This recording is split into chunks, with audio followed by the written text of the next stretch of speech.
pamilya. Yeah. Upuan biglaan. Alright, ang message kong napakaganda.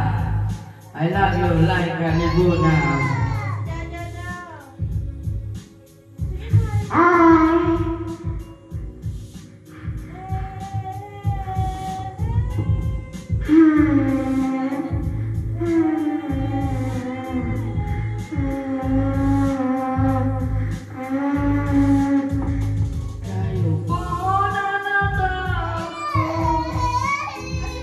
Subukan nyo naman tumayo at baka matanap at baka matanaw ninyo ang tunay na kalagayan ko.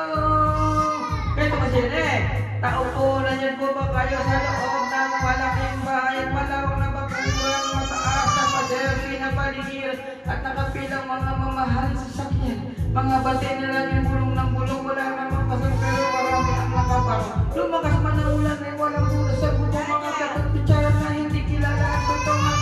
Kasi puti na galos na nasa kahunat kahit na hindi pasto sa lamitaan. Masarap sigurong manirahan sa bahay na ganyan. Sabi pa nila ay dito mo rin matatagpuan ang tao na nagmamayan.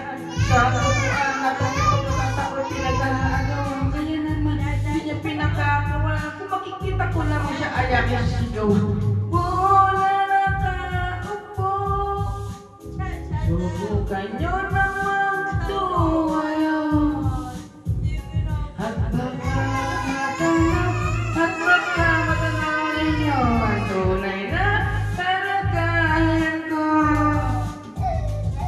Mawalang galang ako sa tao nakaupo. Alam nyo bang patakan ng bigas namin itipon at hindi ng bahay namin ay pinagtagpit-tagbigero sa gabi. Isang pag-inig na tumutulong na di kaya bilhin upang ilagay sa inyong ngipin ako ng tubig sa loob. Tapos uli